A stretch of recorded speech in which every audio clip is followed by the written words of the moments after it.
Hi hello welcome to Prema N P V K channel. ಎಲ್ಲರೂ ಹೇಗಿದ್ದೀರಾ? ಇವತ್ತು ನಾನು ವೆರಿ ಈಸಿ ಗೋಬಿ ಮಂಚೂರಿಯನ್ ಮಾಡೋದು ಹೇಗೆ ಅಂತ ಮನೇಲಿ ತೋರಿಸ್ಕೊಡ್ತಾ ಇದ್ದೀನಿ.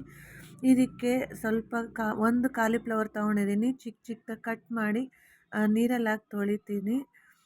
ಇದಕ್ಕೆ ಬೇಕಾಗಿರುವ ಇಂಗ್ರೀಡಿಯೆಂಟ್ಸ್: ಶುಂಠಿ ಬೆಳ್ಳುಳ್ಳಿ ಪೇಸ್ಟು, ಒಂದು ಈರುಳ್ಳಿ ತಗೊಳ್ಳಿ, ಕ್ಯಾಪ್ಸಿಕಮ್ ಸ್ಕಿಪ್ ಆಗಿದೆ, ಕೊತ್ತಂಬರಿ ಸೊಪ್ಪು ಸ್ವಲ್ಪ. ಇದಕ್ಕೆ ಬೇಕಾಗಿರುವ sauces: green chilli sauce, red chilli sauce and soya sauce. ನಾನಿಲ್ಲಿ ಕೆಚಪ್ ಯಾವುದೇ ರೀತಿ ಕೆಚಪ್ ಹಾಕ್ತಿಲ್ಲ. ಇದನ್ನು ಫಸ್ಟು ನೀರಲ್ಲಿ ಹಾಕ್ಕೊಂಡು ನೀಟಾಗಿ ತೊಳ್ಕೊಳ್ಳೋಣ ಬನ್ನಿ. ತೊಳೆದು ನೆಕ್ಸ್ಟು ಬೇರೆ ನೀರಲ್ಲಿ ಹಾಕ್ಬಿಟ್ಟು ಸ್ಟವ್ ಮೇಲೆ ಇಟ್ಟು ಒಂದು 2 ನಿಮಿಷ ಕುದಿ ಬರ್ಸೋಣ.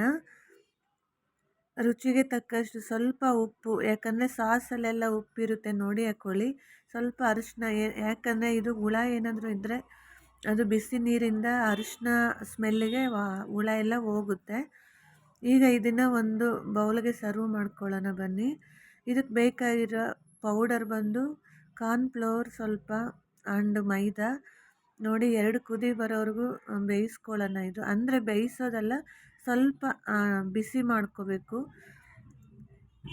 ಈಗ ಇದನ್ನು ಒಂದು ಬೌಲ್ಗೆ ಸರ್ವ್ ಮಾಡ್ಕೊಳ್ಳೋಣ ಬನ್ನಿ.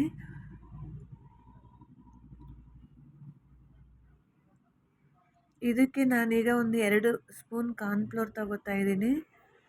ಯಾಕೆ ಅಂದರೆ ಗೋಬಿ ಕ್ರಿಸಿಪಿಯಾಗಿ ಬರುತ್ತೆ, ಚೆನ್ನಾಗಿರುತ್ತೆ ಆ್ಯಂಡ್ ಎಣ್ಣೆಲಿ ಅಂಟೋದಿಲ್ಲ. ಇದು ಎಣ್ಣೆಲಿ ಹಾಕ್ಬೇಕಾದ್ರೆ. ಇದಕ್ಕೆ ನಾನೊಂದು 3 ಸ್ಪೂನ್ ಮೈದಾ ತಗೋತಾ ಇದ್ದೀನಿ. 1 ಸ್ಪೂನ್ ಶುಂಠಿ ಬೆಳ್ಳುಳ್ಳಿ ಪೇಸ್ಟ್ ತಗೊಂಡು ಮಿಕ್ಸ್ ಮಾಡ್ಕೋತಾ ಇದ್ದೀನಿ. ಬಿಸಿ ಇದೆ, ಅದಕ್ಕೆ ನಾನು ಅನ್ನದ ಕೈಯಲ್ಲಿ ಮಿಕ್ಸ್ ಮಾಡ್ತೀನಿ, ನಂತರ ಕೈಯಲ್ಲಿ ಮಿಕ್ಸ್ ಮಾಡ್ತೀನಿ. ಸ್ವಲ್ಪ ನೀರು ಹಾಕ್ಕೊಳ್ಳೋಣ. ನೋಡಿ ಹಾಕ್ಕೋಬೇಕು ನೀರು, ಸ್ವಲ್ಪ ಕನ್ಸಿಸ್ಟೆನ್ಸಿ ಬರೋವರೆಗೂ ಹಾಕ್ಕೊಳ್ಳೋಣ.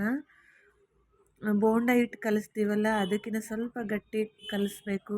ಇದಕ್ಕೆ ನಾನು ಸ್ವಲ್ಪ ಗರಂ ಮಸಾಲ ಮತ್ತು ಸ್ವಲ್ಪ ಚಿಲ್ಲಿ ಪೌಡರ್ ಹಾಕ್ಕೋತಾ ಇದ್ದೀನಿ. ಈಗ ಮಿಕ್ಸ್ ಮಾಡೋಣ ಬನ್ನಿ ನೀಟಾಗೆ. ನೋಡಿ ಮಿಕ್ಸ್ ಆಗಿದೆ. ಈಗ ಒಂದು ಬಾಣಲಿಗೆ ಎಣ್ಣೆ ಹಾಕಿ, ಎಣ್ಣೆ ಬಿಸಿಯಾದ ನಂತರ ನಾವು ಕಲಸಿಟ್ಟಿದ್ದೀವಲ್ಲ ಅದನ್ನು ಉಂಡೆ ಉಂಡೆಯಾಗಿ ಬಿಡೋಣ ಬನ್ನಿ ಎಣ್ಣೆಯಲ್ಲಿ. ಯಾರೆಲ್ಲ ನನ್ನ ಚಾನಲ್ಗೆ ವಿಸಿಟ್ ಮಾಡಿಲ್ಲ ಇನ್ನು, ಪ್ಲೀಸ್ ವಿಸಿಟ್ ಮಾಡಿ.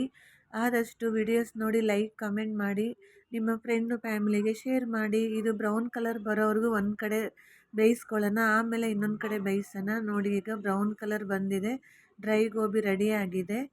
ಈಗ ಇದನ್ನು ಹೇಗೆ ಗೋಬಿ ಮಂಚೂರಿಯನ್ ಮಾಡೋದು ನೋಡೋಣ ಬನ್ನಿ.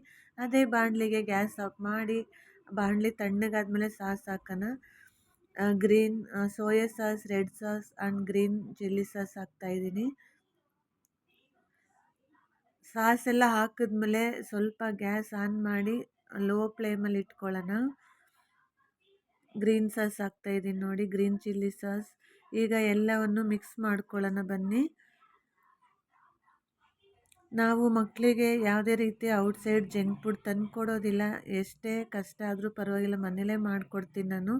ಅವರಿಗೋಸ್ಕರನೇ ಸ್ವಲ್ಪ ಟೈಮ್ ಸ್ಪೆಂಡ್ ಮಾಡ್ತೀನಿ. ನನ್ನ ವರ್ಕೆಲ್ಲ ಬಿಟ್ಟು ಮಕ್ಕಳಿಗೆ ಏನು ಕೇಳ್ತಾರೆ ಅದನ್ನು ಆ ಟೈಮ್ಗೆ ಮಾಡಿಕೊಡ್ತೀನಿ. ಈಗ ಸ್ವಲ್ಪ ಶುಂಠಿ ಪೇಸ್ಟ್ ಹಾಕ್ಕೊಂಡು ಮಿಕ್ಸ್ ಮಾಡೋಣ. 1 ಲೋಟ ನೀರು ಹಾಕ್ಕೊಳ್ಳೋಣ. ಈಗ 1 ಲೋಟಗೆ ಸ್ವಲ್ಪ ಕಾರ್ನ್ಫ್ಲವರು ಮತ್ತು ನೀರು ಹಾಕಿ ಪೇಸ್ಟ್ ಮಾಡ್ಕೊಳ್ಳೋಣ ಬನ್ನಿ. ಇದು ಗೋಬಿ ಮಂಚೂರಿಯನ್ನು ಶೈನ್ ಬರುತ್ತೆ, ಅದಕ್ಕೋಸ್ಕರ ಇದು ಹಾಕ್ತಾ ಇರೋದು ನಾನು. ಈಗ ಅದನ್ನು ಸಾಸ್ ಒಳಗಡೆ ಸ್ವಲ್ಪ ಬಿಸಿಯಾಗಿದೆ ಸಾಸು, ನಂತರ ಡ್ರೈ ಗೋಬಿ ಹಾಕ್ಕೊಂಡು ಮಿಕ್ಸ್ ಮಾಡ್ಕೊಳ್ಳೋಣ. ತುಂಬ ಅಂದರೆ ತುಂಬ ಚೆನ್ನಾಗಿರುತ್ತೆ. ನೀವು ಟ್ರೈ ಮಾಡಿ ಮನೆಯಲ್ಲಿ ಫ್ರೀ ಟೈಮಲ್ಲಿ ಮಕ್ಕಳಿಗೆ ಮಾಡಿಕೊಡಿ. ಈಗ ನಾನು ಆ ಪೇಸ್ಟನ್ನು ಹಾಕ್ತಾಯಿದ್ದೀನಿ ನೋಡಿ. ಈಗ ಲೋ ಫ್ಲೇಮಲ್ಲೇ ಇರಬೇಕು ಗ್ಯಾಸು, ಯಾವುದೇ ರೀತಿ ಹೈ ಫ್ಲೇಮ್ ಇಟ್ಕೊಳಕ್ಕೆ ಹೋಗಬೇಡಿ. ಈಗ ಇದನ್ನು ಒಂದು 2 ನಿಮಿಷ ಮಿಕ್ಸ್ ಮಾಡ್ಕೊಳ್ಳೋಣ. ನಂತರ ನಾವು ಇದಕ್ಕೆ ಆನಿಯನ್ ಹಾಕಿ ಕೊತ್ತಂಬರಿ ಸೊಪ್ಪು ಹಾಕಿ ಗಾರ್ಲಿಷ್ ಮಾಡ್ಕೊಳ್ಳೋಣ ಬನ್ನಿ.